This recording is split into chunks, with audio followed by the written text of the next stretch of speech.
Nous devons aider le continent africain. To live with us, the European dream. Good friend of Taiwan.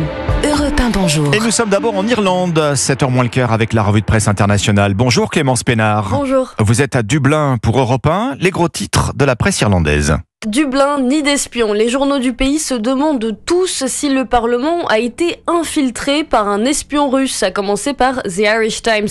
Tout au long de la semaine, les politiciens irlandais ont nié l'un après l'autre être l'agent présumé, nom de code Cobalt, après qu'une opération des services secrets russes a été révélée en première page du Sunday Times.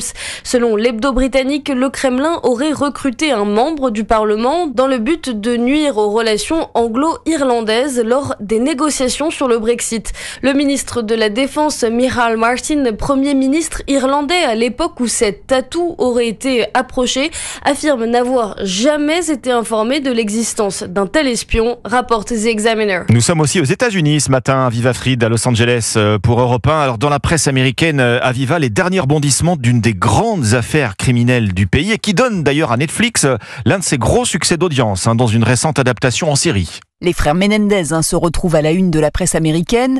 Les Menendez, relate CNN, ce sont ces deux frères d'une famille riche de Beverly Hills, Lyle et Eric, condamnés à la prison à perpétuité en 1996 pour le meurtre brutal de leurs parents, José et Kitty. Mais de nouvelles preuves pourraient conduire à leur libération, rapporte Fox News.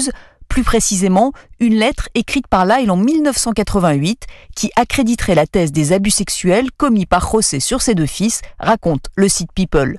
De quoi pousser le procureur à rouvrir le dossier, explique AP, qui souligne que la culpabilité des Menendez n'est pas remise en cause, mais que le crime pourrait être requalifié en homicide involontaire.